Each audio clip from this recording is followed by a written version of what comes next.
para iniciar aqui esse painel fantástico aqui, a gente poder chamar ao palco, né, Bruno Lopes, diretor de inovação comercial e marketing da Raizen Power. Bruno, prazerzaço poder te receber aqui. Fica à vontade, é só sentar aqui, onde está a tua foto, aqui no meinho aí. Isso, garoto. E Rodrigo Regis, né? Tá aqui o Rodrigo Galvão, mas é o Rodrigo Regis, diretor da Álvares e Marçal. Muito bom recebê-los aqui.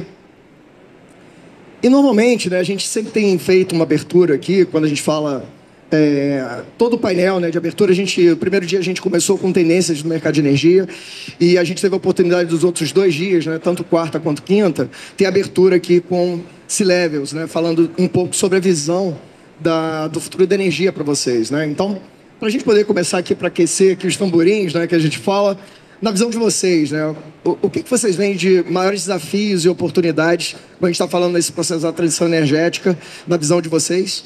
E para onde que talvez a gente caminhe para o futuro da energia? Se vocês puderem trazer um pouco a visão de vocês, né, do que vocês hoje têm visto, tanto na Raizen quanto na Álvares Marçal, dentro desse tema. Então, desafios e oportunidades, quais os desafios e oportunidades principais que vocês estão vendo? E se a gente pudesse fazer um futurismo aqui, né, uma bola de cristal, o que você apostaria para esse futuro da energia, para os próximos, talvez, 10 anos aí?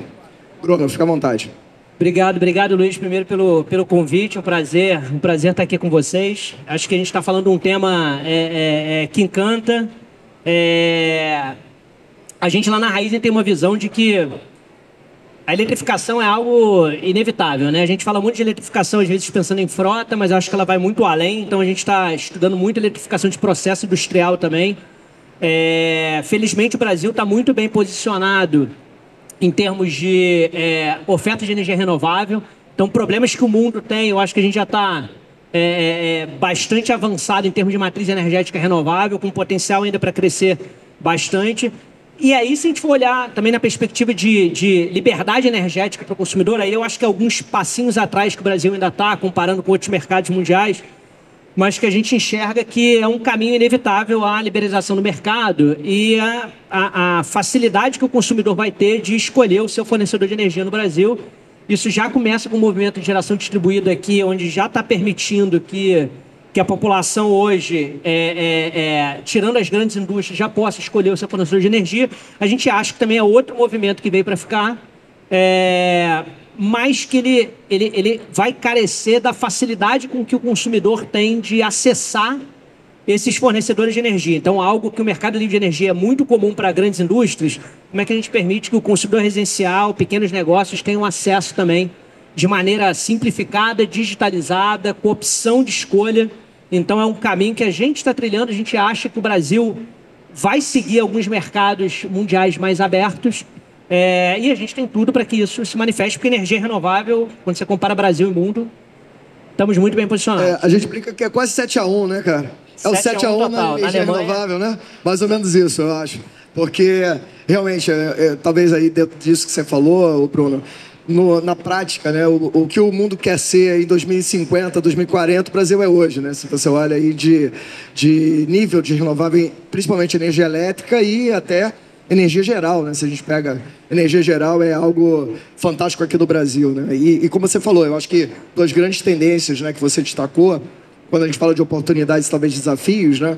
Acho que uma grande oportunidade, né, talvez, né, por um lado aí a liberação, né, do mercado, né? Eu acho que é um ponto bacana aí que você destacou. A gente chegou a falar em alguns painéis bastante sobre isso também, né? Eu acho que essa é uma visão clara do C-Level, né, dessa necessidade de visualização de como esse mercado vai ser no futuro, tentando de alguma forma antecipar a visão, por exemplo, mercado americano, mercado europeu, que já tem uma característica interessante no sentido de possibilitar que o consumidor tenha esse empoderamento, né? Então, mover esse ponderamento da ponta da distribuição para a ponta do consumo, eu acho que talvez seja realmente, como você destacou, um grande desafio aí para as empresas, né, que estão operando. A gente vai voltar ainda daqui a pouquinho, né, em mais alguns temas para a gente poder aprofundar, para o Bruno poder falar. E na tua visão, Regis, como é que você está vendo nessa questão dos desafios e oportunidades? Se você pudesse destacar, né, alguns desafios e oportunidades que vocês têm visto aí na Álvares Marçal, principalmente para vocês se relacionarem com grandes empresas também nesse setor de energia.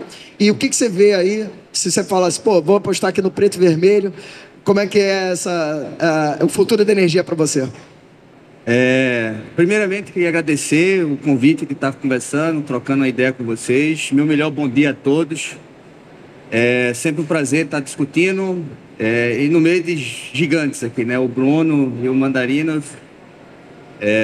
Eu só tenho aqui a aprender e, bem, vou trazer alguns dados para mim interessantes assim. Para mim, eu acho que o Bruno já está navegando onde a raiz aí.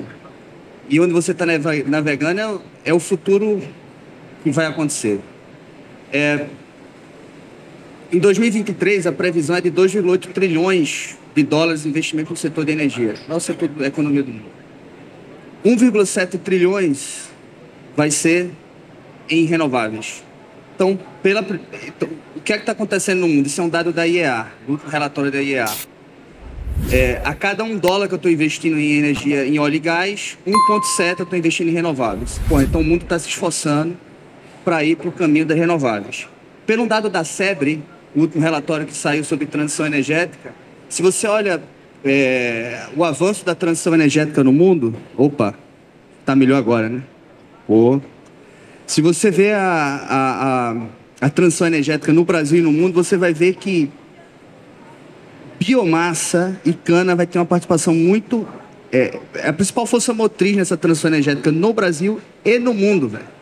Isso é um dado que está lá no relatório da SEB de transição energética. O último relatório que serviu de base para o PNH, que é o Plano Nacional de Hidrogênio. Então, assim, se eu fosse colocar como uma grande oportunidade, a gente tem que olhar para a biomassa e o que fazer com ela. As oportunidades e etc. e tal.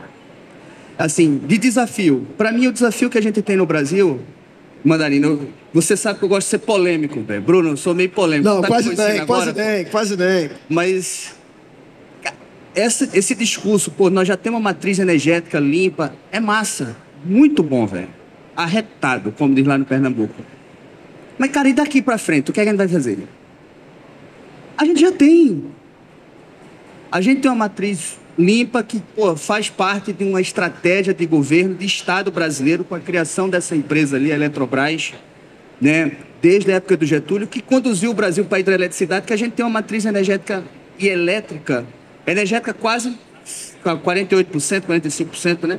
E elétrica mais de 85%, com picos de 92% por causa das eólicas, graças a um programa chamado Proinfra. Cara, a gente fez algo magnífico, além do Sistema Interligado Nacional, que para mim é outro belo trabalho que a gente fez da engenharia brasileira. Mas e aí, meu irmão? Daí para frente, o que é que a gente vai fazer? Qual o principal desafio? Tem algumas coisas que, para mim, olhando todo o movimento de Energitex no mundo, você vê vários investimentos em... Você vê, durante a crise que teve de tecnologia, dos investimentos em VC que caiu para startups, você vê a Energitec os crescimentos, investimentos exatamente no sentido contrário. Eu acho que o grande desafio que o Brasil tem é criar a sua cadeia produtiva tecnológica própria do setor de energia. Né? Me incomoda muito a gente ver discussões de imposição de tecnologias para a gente. Né? Então, assim... Eu acho que, por exemplo, quando a gente fala de hidrogênio, cara, a gente tem que olhar o hidrogênio da biomassa. Quem domina a rota do hidrogênio da biomassa? Que é a energia para o futuro. Né? Então, assim, eu acho que esse é o grande desafio que a gente tem e é uma grande oportunidade. É a gente não só conduzir para manter a nossa matriz energética renovável, verde, sustentável, mas, sem dúvida nenhuma, conduzir para o desenvolvimento da nossa própria cadeia tecnológica produtiva. Se você pega outro dado da IEA, para eu terminar e te passar a bola, Mandarina, é o seguinte. Se você pega os investimentos em implantação de usinas renováveis no mundo, os países em desenvolvimento mandam no processo. É quem mais está investindo. Mas quando tu pega o dado de investimentos em tecnologias disruptivas na área de energia, é os países desenvolvidos. Então, é isso. Esse é o grande desafio da gente, cara. A gente tem que estar não só na frente da implantação e de ter uma matriz renovável, mas também dominar o processo tecnológico, ter nossa cadeia produtiva, sabe? Perfeito. Regis, muito interessante aí. Eu acho que complementa bem, né, com a fala do Bruno. E eu acho que você tem alguns aspectos que eu acho que é interessante para a gente poder caminhar e encadear a próxima pergunta, que é um pouco isso, né? Eu acho que realmente o Brasil ele tem hoje uma... a gente teve um painel aqui que falou um pouco isso e teve um dado muito interessante que eu acabei gravando, né? Que são os países hoje que mais investem e posicionam patentes de hidrogênio no mundo. E está bem em linha com isso que você falou. Então, basicamente, ali a gente está com China, Estados Unidos, Índia e Alemanha. Basicamente, são esses 4 grandes países que estão liderando o processo de depósito de patentes. E, em parte, né, se você olhar, isso dá para a gente, talvez, ali um caminho, né, de como vai ser o desenvolvimento dessa cadeia tecnológica, ou da onde essa cadeia tecnológica vai partir, ou da onde a visão da tecnologia que vai, de alguma forma, convergir. Então, se a gente realmente, né, não tiver, talvez, essa visão estratégica, né, de desenvolver ou posicionar qual a matriz renovável que vai ser, talvez, apostada, né, e, a partir daí, desenvolver uma cadeia produtiva, como aconteceu, né, pegando o gancho aí na Raízen, né, com o programa, né, de biocombustíveis. Se a gente pega o etanol, né, que é um movimento da década de 70, né, uma visão de soberania energética, tudo isso. Então, eu vejo que essa hoje talvez seja a grande questão, né, que a gente colocou de ação e a oportunidade. O Brasil realmente ele tem uma liderança no agronegócio, a biomassa é algo que realmente que a gente tem aqui como abundante. E talvez o problema do Brasil não é ter fonte renovável, a gente tem abundância de fontes renováveis, né? E como eu vou priorizar o que na prática eu vou fazer? Eu acho que esse é talvez a grande questão, né, aí para a gente poder colocar. E eu queria, para encaixar um pouco, né, dentro do que a gente está falando, queria ouvir um pouquinho de você, Bruno. Né, hoje a Raízen tem, né, uma série de iniciativas de inovação, vocês trabalham muito fortemente essa questão, vocês têm, né, um hub de referência, né, para essa área. Queria que você pudesse falar um pouco, assim, hoje, como está posicionada a inovação na Raízen, né? E o que vocês veem hoje de lições aprendidas, né? Que vocês vêm trabalhando isso ao longo desses anos. E se você pudesse trazer um case, assim, de destaque, você falasse, poxa, ó, isso aqui foi algo que a Raízen aprendeu nessa relação da inovação e da inovação aberta dentro desse contexto. Luiz, a gente tem um hub de inovação em Piracicaba, se chama Pulse, já tem alguns anos, mais de 5 anos com certeza. Ele começou muito voltado, pensando no agro. A Raízen tem 35 parques de bioenergia e a gente via muita oportunidade, desde o monitoramento da produção até questões de eficiência. Então, o negócio começou assim, né? Agora, para onde que isso deriva, né? E aí vai além do Pulse. Acho que a Raízen ela acabou sendo uma empresa que se destacou. Quando a gente pensa no uso da biomassa, pegando o ponto que o Rodrigo estava falando, a gente já está no que a gente está chamando, indo para a 4ª onda, né? Então começou lá com produção de etanol e açúcar a partir do caldo da parte do caldo da cana, né? Quando você moe a cana do processo produtivo, você consegue produzir etanol e açúcar. Passamos para o segundo, que era utilizar a biomassa da cana, que era um waste, era um resíduo total para poder fazer geração de energia elétrica. Estamos aí agora, ontem teve a divulgação do início do comissionamento da segunda planta de etanol de segunda geração, que é aquela que a gente faz etanol a partir do bagaço da cana. Então a gente vai ser capaz, até 2030, de, com a mesma área plantada, produzir 50% a mais de etanol. E estamos indo para a 4ª, né? Que agora o movimento que a Raízen foi a primeira empresa certificada, o etanol da Raízen de segunda geração certificado para fazer ESAF, né? Que é o combustível sustentável de aviação, que tem uma pegada comparada com a querosene de aviação, algo como 30% a menos, podendo chegar a 80% dependendo da aplicação. Então, assim, a gente está vivendo realmente uma disrupção na forma como a gente usa essa biomassa. É muito capital intensivo, então essa planta que a gente acabou de comissionar foi mais de R$1 bilhão de investimento só nessa planta, e a gente pretende ter até 2030 20 plantas. Então é um processo. Agora, quando você pensa como a gente pode se posicionar, a Europa tem um problema muito maior, e o Brasil ele é uma das soluções. Talvez assim, é uma das peças do quebra-cabeça, né? Uma das peças do quebra-cabeça, sem dúvida. Seja na forma de exportação do etanol para fazer o combustível sustentável de aviação, nessas plantas que a própria Shell está desenvolvendo, né, que é um dos acionistas do grupo lá na Europa, até outros usos para bioplástico e coisas afins. Então, muita gente pergunta para a gente, né, putz, mas vocês veem isso muito mais como uma oportunidade ou como uma ameaça, né? Completamente como uma oportunidade, porque mesmo que a frota, e faz muito sentido eventualmente a frota avançar para uma eletrificação, o uso do etanol tem tantas aplicações tão nobres ou mais para o uso da biomassa que o Brasil, de fato, não pode, como o Rodrigo falou, não pode perder esse timing, porque o momento é realmente do Brasil de a gente posicionar a biomassa e a eletricidade como alternativas para o mundo, né? Perfeito, pô, bacana, Bruno. Esse ponto, né, que você falou, né, normalmente a transição energética, ela vai exigir, né, não só, né, como você colocou, né, inovação, claro, mas também capital. E hoje tem sido, né, a gente tem visto, né, claramente, né, uma mudança, ou pelo menos uma visão do capital, também dos grandes, né, fundos, de olhar, né, como o Rodrigo falou, o investimento em Energy Tech, né, quando a gente fala de VCs principalmente, né, esse movimento de queda do VC em diversos outros setores e aumento, né, do investimento de VC, isso tem muito a ver. BlackRock, né, posicionou aí no ano passado, né, no final do ano passado, tem a cartinha lá do Larry Fink, falando que as próximas mil unicórnios não serão plataformas digitais ou de mídia social, serão empresas que vão descarbonizar o planeta, né? Então, esse eu acho que é um posicionamento quando um grande grupo que tem aí quase o PIB brasileiro de gestão de ativos, fala e dá de comando para o mercado financeiro como um todo. Então, esse dinheiro, muitas vezes, né, isso a gente chegou a abordar um pouco em outros painéis também, como é que esse dinheiro vai ficar mais caro, talvez, para outros investimentos que não renováveis, né? Então, esse eu acho que também é um componente interessante, né, dentro do que você falou, dessa possibilidade, né? Regis, como é que você está vendo essa questão quando a gente fala de inovação e como é que a inovação está mudando esse panorama? Depois eu vou voltar para o Bruno, para ele falar do case, tá? Que o Bruno falou até um pouquinho do case, mas depois se você puder destacar um case, vai ser legal. Regis, na tua visão, a inovação, a importância da inovação nesse contexto e o que você tem visto de inovações tecnológicas que podem fazer a diferença nesse futuro?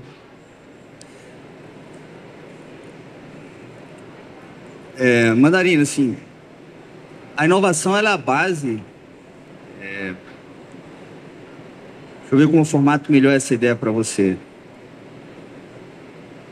Quando você pergunta para os principais CEOs do mundo, no último relatório que saiu da KPMG de 2022, sobre os principais desafios para o setor elétrico, o setor de energia crescer, eles apontaram algumas questões que para mim são bem relevantes, né?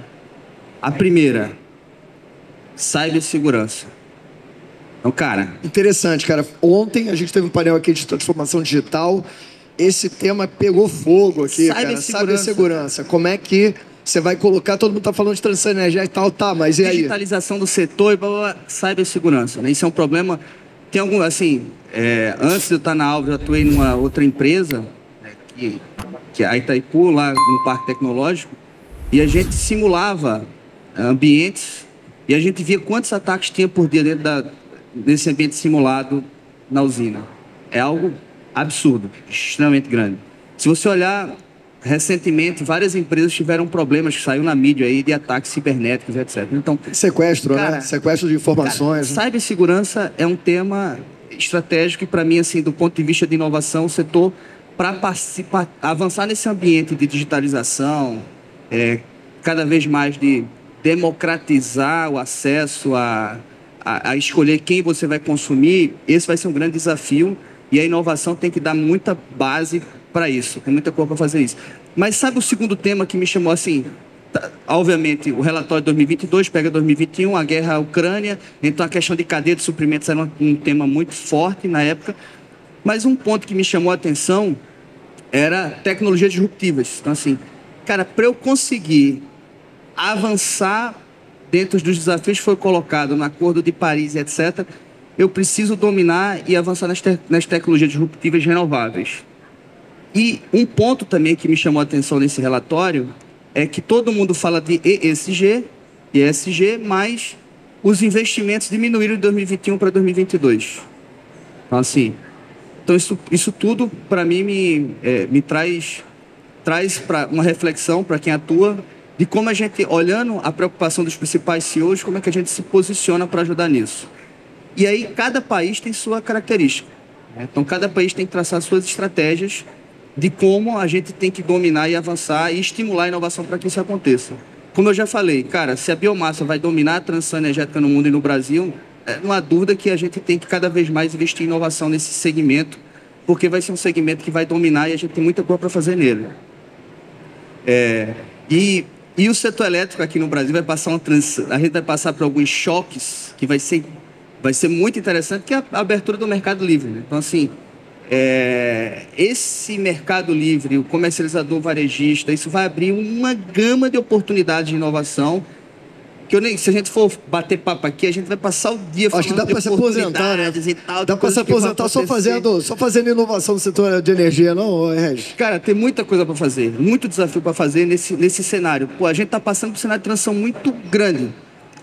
Eu vou dar um exemplo que eu gosto de dar, sempre esse exemplo. Eu não sei aqui até todo mundo está familiarizado com o setor de energia, mas eu gosto desse exemplo. Quem me deu esse exemplo foi o Saxida, que foi ministro de Minas e Energia, falando assim, cara, o setor elétrico brasileiro, sabe a União Soviética? A União Soviética, você tinha 2 padarias e você falava assim, ó, você vai vender tantos pães, você vai vender tantos pães, você vai comprar dessa padaria e você compra dessa padaria aqui, tá?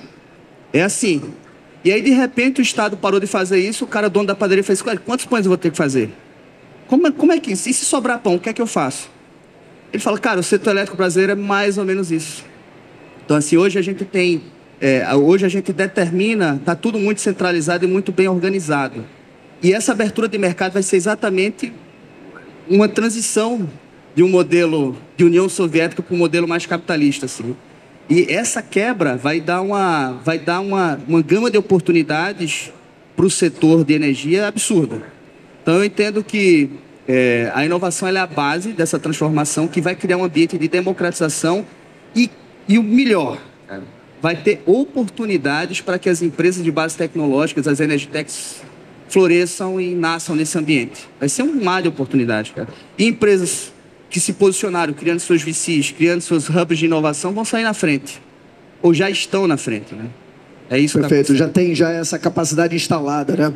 Se puder, Regis, para a gente poder passar para o Bruno aqui, se você pudesse destacar bem rapidinho um case que você viveu, assim, que a gente fala aqui, pô, essa inovação eu vi aqui que fez diferença e hoje é uma inovação que está rodando no mercado. Cara, tem várias coisas que eu passei, mas assim, tem um para mim que é emblemático. Eu sou pernambucano, eu não tinha noção do tamanho do agronegócio brasileiro. E quando eu fui trabalhar no Paraná, no Parque Tecnológico Itaipu, foi que eu comecei a ter essa dimensão. E a Itaipu tinha um trabalho muito interessante. Eu me perguntava assim, tipo, cara, por que a Itaipu, binacional, a maior usina hidrelétrica do mundo, está se preocupando com os dejetos de animais, né? Produção de biogás? Por quê, cara? E aí me apresentaram um estudo do processo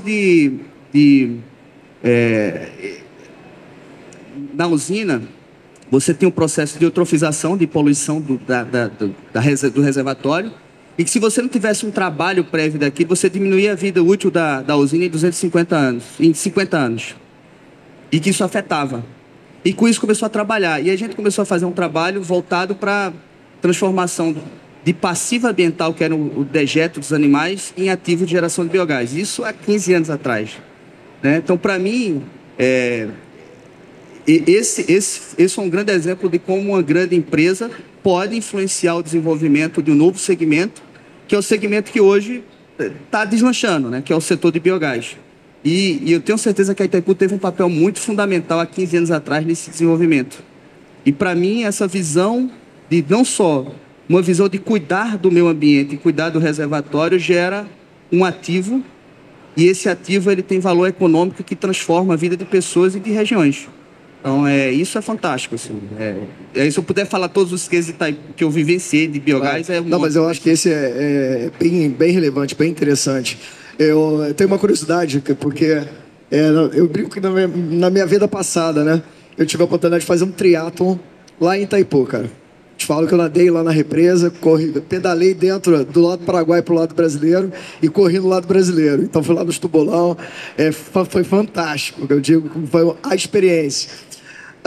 Bruno, se você puder falar para a gente, né, um case, né, que você pudesse destacar, principalmente desse ecossistema que a Pulse, né, construiu, se você pudesse trazer talvez ali é difícil, né, a gente falar a startup, porque senão a outra, né? Pô, não falou pra mim. Mas é bom que você puxou. Foi menos ali no Pulse, mas com certeza o conhecimento que a gente teve do Pulse da Raizen, quando a gente criou essa marca Raizen Power, que é focada em energia elétrica agora no mês de maio, né? E deriva do interesse da Raizen de ter começado uma exposição no setor elétrico por causa da cogeração de energia, mas a gente vendo que isso pode ser muito maior, né? E a gente criou um braço em sociedade com um grupo aqui do Rio de Janeiro chamado Gera. A gente tem uma joint venture chamada Gera Soluções e algumas investidas embaixo, né? Então, até falar que eu fico feliz aí de estar contando o CEO da Reverde, está aqui o Felipe Matos. Levanta aí, Filipão. Levanta aí, cara. Que é uma das nossas investidas aí. E o Felipe, junto com o time dele, veio tentar resolver que problema, né? Que é justamente o acesso à geração distribuída de maneira simplificada. A Raiz está construindo. A gente vai ter mais de 250 sites no Brasil de geração distribuída de várias fontes, seja de biogás, seja de CGH e muito mais fotovoltaica. Só que a gente precisava conectar esses clientes, né? Permitir que os clientes, vocês nas suas casas, pudessem ter acesso a essa energia. Então a Reverde veio justamente para poder fazer essa conexão de maneira simplificada. Você consegue fazer uma assinatura em 5 minutos de maneira totalmente digital e ter a convicção de que uma empresa do porte da Raizen tinha condição de participar desse ecossistema que é muito mais ágil, muito mais rápido, muito mais aberto.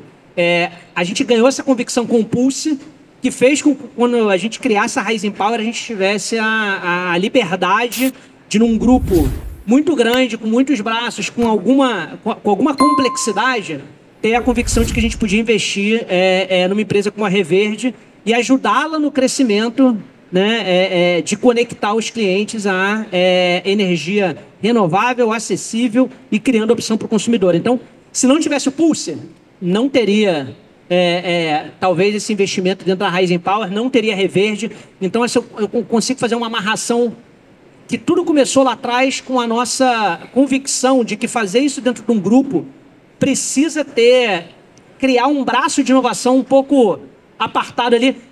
Eu não sou daqueles que acham que tem que ter uma área de inovação separada. Eu digo que a minha área deixar de existir é porque a inovação já está dispersa. Isso aí que você falou, eu brinco assim, depois que a área de inovação não tiver mais área de inovação, é porque a inovação está em tudo, em todos, né? Exatamente. Perfeito. Tirar, na verdade, essa relevância, né? Ou esse posicionamento hierárquico que muitas vezes a gente acaba colocando. Perfeito, Bruno. Muito bem. Mandarino. Chega lá. A gente conhece o nosso setor. Sim. Tem que ter a diretoria de inovação. Tem que ter um VP. Eu acho Cara, assim. Não, se você. Eu concordo. Agora vai pegar fogo outro painel. Eu concordo contigo que esse negócio tem que ser transversal. Mas a gente sabe o nosso setor, nem toda empresa é uma Raizen. Claro, cara. Já nasce grau de maturidade. De inovação. Claro. Então, ela é muito importante para você começar a ter uma diretoria, para você conseguir impor, ter orçamento, ter tudo, para você conseguir fazer as coisas rodarem. Se você não tem uma diretoria, você não tem orçamento. Essa foi a minha principal briga quando eu fui diretor de inovação e negócio. Sabe? Tem que ter. Para você ter orçamento, ter gente e começar a trabalhar a cultura. Eu acho que, na prática, né, você trazer... hoje, vocês como C-Level, né, vocês sabem disso, né? Se a gente perguntar para o C-Level, falar, pô, a inovação é importante? Né? Pô, cara, 100%, na verdade 110% do C-Level vão falar, claro que é. A questão toda é a prioridade. Como é que a gente vai estar olhando o curto prazo e o longo prazo? Apetite a gente, todo mundo fala, inovação, vamos fazer inovação, vamos. Aí às vezes você chega assim, tá o presidente da empresa, o senhor fala assim, vamos fazer inovação, vamos, cara, a gente tem que inovar, a gente precisa fazer coisa diferente. Aí chega a equipe, trabalha a inovação, chega lá, apresenta o projeto pro cara, aí o cara chega lá e fala assim, poxa, legal, mas não tem risco não? Pô, se tu não quer ter risco, irmão, né, é difícil. Então assim, eu acho que o papel da gente tá na inovação, e o papel de tudo, o que é que o investidor quer? Redução de risco. Então, nosso papel é trabalhar metodologias. Eu falo, inovação é ferramenta. É uma ferramenta para chegar no objetivo que a empresa quer, que é diversificação de receita e etc. dentro do propósito dela. A inovação é metodologia e ferramenta. Bacana. A gente teve ontem, né, aqui o painel, né, quem teve a oportunidade de assistir aqui o painel do C-Level, né, estava o Daniel, CEO da Galp, estava o Prisco, aqui, CEO da Ocean. Ele falou uma questão muito interessante que era... o C-Level ele tem talvez aí um grande desafio de tangibilizar o futuro. ele trouxe essa frase, né? Tangibilização do futuro. Como é que vocês, né, que estão aqui na área de inovação, às vezes fica muito fluido, né, esse processo, como é que você demonstra para a corporação a importância, né, de você estar olhando daqui a 10 anos, 15 anos, 20 anos, né, o futuro da própria, eu diria, da própria corporação. Tá? Então, eu acho que esse talvez é um grande papel que o time de inovação, junto, obviamente, com a inovação aberta e com as startups, né, vem promovendo, né, essa revolução dentro do setor de energia. Para a gente poder fechar, queria primeiro super agradecer a oportunidade de a gente poder estar tendo esse bate-papo aqui. Bruno, se você pudesse trazer para a gente aí considerações finais e algum destaque final aí para deixar aí como mensagem para essa audiência fantástica aqui que está nos assistindo. A mensagem, eu acho que é a gente seguir regulatoriamente no Brasil, a gente tem que realmente estimular muito que o ambiente siga tornando mais aberto a acessibilidade e a escolha da energia. A gente está tentando fazer sempre esse movimento de patrocinar isso nessa direção. O Brasil está muito bem posicionado, eu acho que tem que fomentar empresas como a Raízen está fazendo. A gente aposta muito na visão de tentar espalhar a tecnologia do etanol de segunda geração para outras unidades, mesmo fora do grupo, em outros mercados. Para a gente, quanto mais esse mercado, quanto mais o etanol e o etanol de segunda geração avançar, mais aquilo vai se tornar uma commodity negociável globalmente e faz parte da estratégia de descarbonização.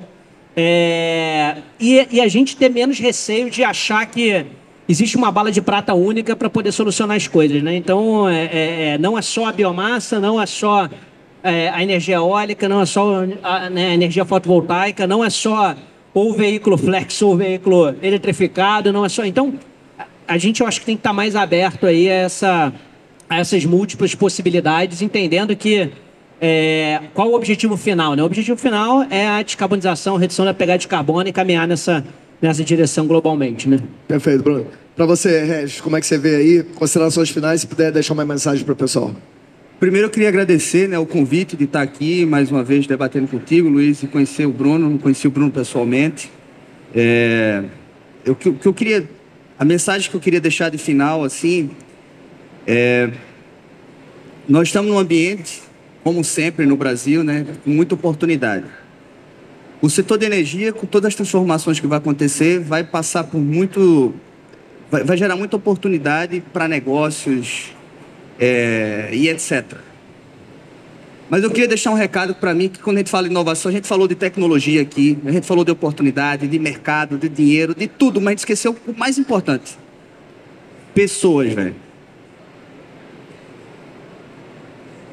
Se a gente esquece que o que a gente está fazendo é para deixar algo melhor no mundo, se a gente esquece que a gente tá passando por essa vida para fazer com que pessoas respirem melhor, e nós, em cargos de lideranças e tal, temos essa responsabilidade perante a sociedade, perante o país, né? E perante o planeta, o nosso planeta. Se a gente quer, a gente fala muito em satisfação de clientes, mas não existe satisfação de cliente se o teu colaborador não está feliz. Então, assim, para mim, o recado que eu falo, a gente tem muita oportunidade, mas aqui os empresários, enfim, que estão atuando, não esqueça de uma coisa muito importante. A inovação se faz com pessoas e para pessoas. Então, muito obrigado pela oportunidade mais uma vez e fico sempre à disposição para conversar. Velho.